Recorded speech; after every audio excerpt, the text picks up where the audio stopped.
Hello mga te! Alam kong wala kayong pake pero samahan niyo ako sa mga ganap ko ngayon. Kaya naman, let's go!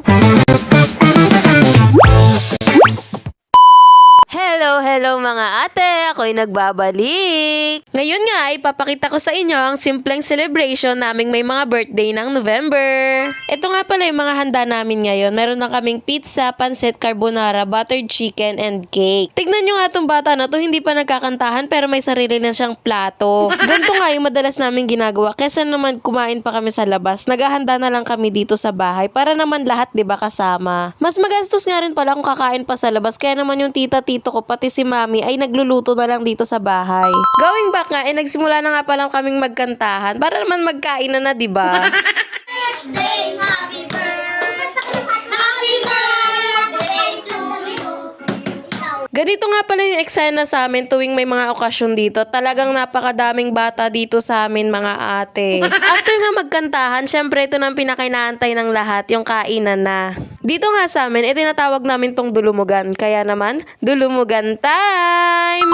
Ito nga pala yung pinakagustong gusto namin pag may mga okasyon, yung dulumugan time. Sino ba naman kasing ayaw kumain, di ba? Gaya nga ng sabi ko kanina, nagkaroon nga kami ng celebration dahil nga pinag-isa na lang yung may mga birthday sa amin ng November. Pito nga pala kasi kaming may birthday ng November, kaya naman ipagsabay-sabay na lang talaga kaysa naman madaming gastos. Ito nga lang pala yung time na tumatahimik ang bahay dahil may mga kinakain na ang lahat. Lahat nga ng bata ay busy na kumain kaya wala nang nagsasalita at naglilikot-likot. O di ba merong malaking lamesa pero mas pinipili sa sahig kumain? Ano naman? Kasi naman aminin nyo te, masaya talaga kumain pag sa sahig lalo na pag sabay-sabay kayong kumakain.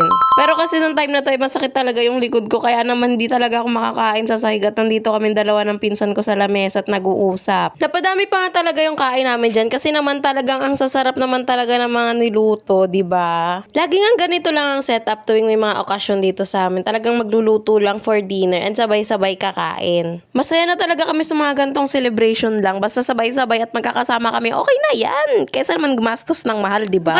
Kayo te, paano kayo nagse-celebrate ng mga okasyon nyo? Kumakain ba kayo sa labas or nagluluto lang din kayo sa bahay katulad sa amin? Going back nga, nung natapos na kaming magkainan, syempre naman for dessert naman, kaya naman hiniwa na yung cake. Ang sarap nga pala ng napiling cake na to kasi parang yema siya te. So talagang sobrang sarap, hindi siya talaga nakakaumay. Thank you nga pala kay Mami Lia dahil sa pag-treat sa amin sa cake. After nga kumain ng lahat, syempre time na para mag-sharon.